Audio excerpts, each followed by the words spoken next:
Hello and welcome. My name is Rev Bowen from Simply Waldorf. I hope you'll enjoy this video in which we will cover some basic principles and simple concepts you can apply in your homeschool program or in a classroom setting. At the end of this video, we will share some free offers from Simply Waldorf. So let's get started.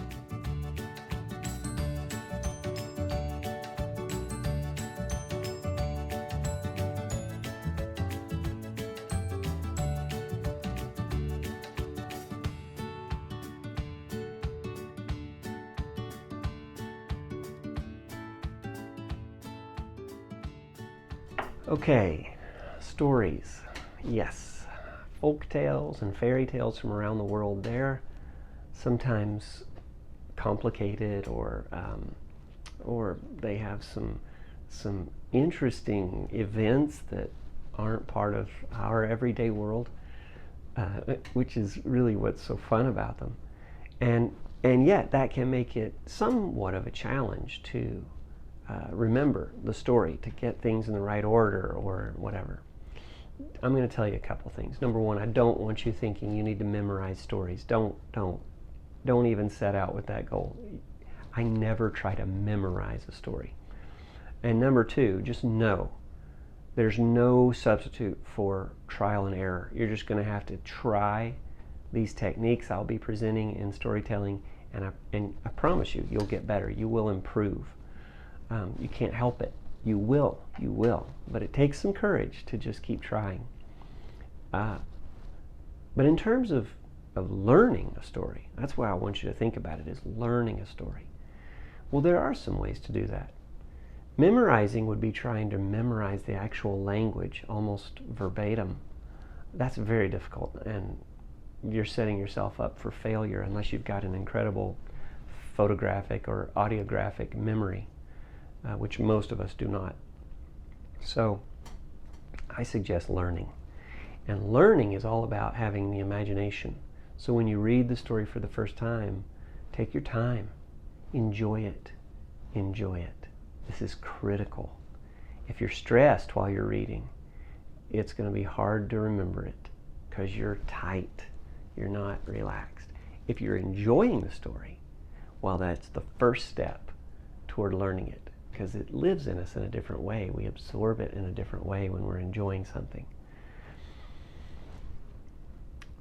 Once you've read it all the way through, and you've enjoyed it by building the imaginations and really seeing the story for yourself as you're reading it, then you can go back and read it again. You should, and certainly you can read it as many times as you want on this first day, but you should read it over several days. Because when you put something to sleep and wake it back up, it becomes more powerful. It becomes stronger and more potent. This is just true. It's true. Trust me. So read a story over and over for several days.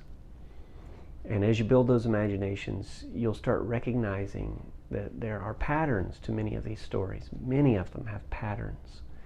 And you'll start to remember certain catches, certain phrases of words that are really beautiful. But you can also do other things. If you're a visual learner, or you just learn better by doing things with your hands, you could draw some of the main scenes. And you don't have to do the most precise and detailed drawing of all time. Just little sketches can help.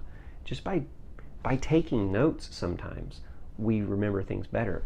There's a lot at work when our hands are in movement. It actually supports our memory forces. So you can draw, you can write things, you could do a comic strip, whatever. I wouldn't do more than 7 scenes. This is a technique I've used many times. It's just sketching out 7 or 4 parts of a story or whatever. It helps me remember the sequence of events. And then you could also use, if you're an auditory learner, you could record yourself reading the story and listen back to it while you're reading it or while you're picturing it or whenever. That can help. And lastly, after several days, you've read it many times and Now you've done whatever to support yourself. You've drawn pictures, or you've written phrases, or you've listened to it over and over, whatever it might be. Then you try to imagine the scenes in reverse order.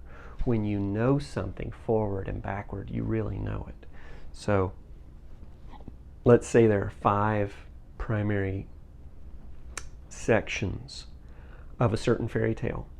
If you can see those, and it's not like watching a movie in reverse, I don't mean it that way. You just see the little scenes as if you were doing drawings.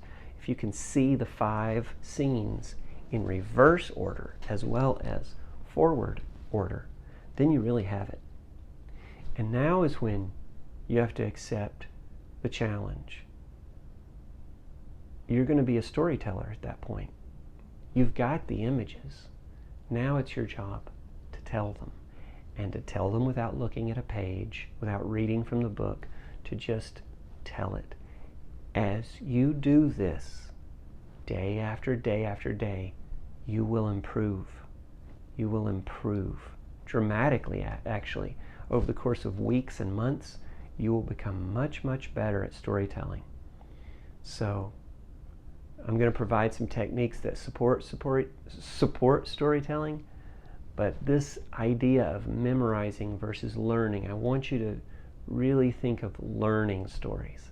It's going to be enjoyable for you, and if you do that, I promise your students will benefit from it even more, because it will live through you. The story will live through you, through your imaginations, through your feelings, through your gestures, through your voice, through that struggle to tell it in the present moment.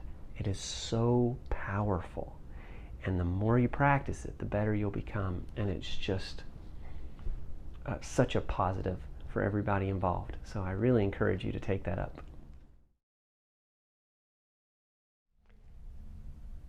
Thank you for watching the video. I hope it was helpful. Please subscribe to our channel by clicking on the logo here and giving us a thumbs up below. We'd love it if you would share our video with other Waldorf Homeschool families and/or classroom teachers.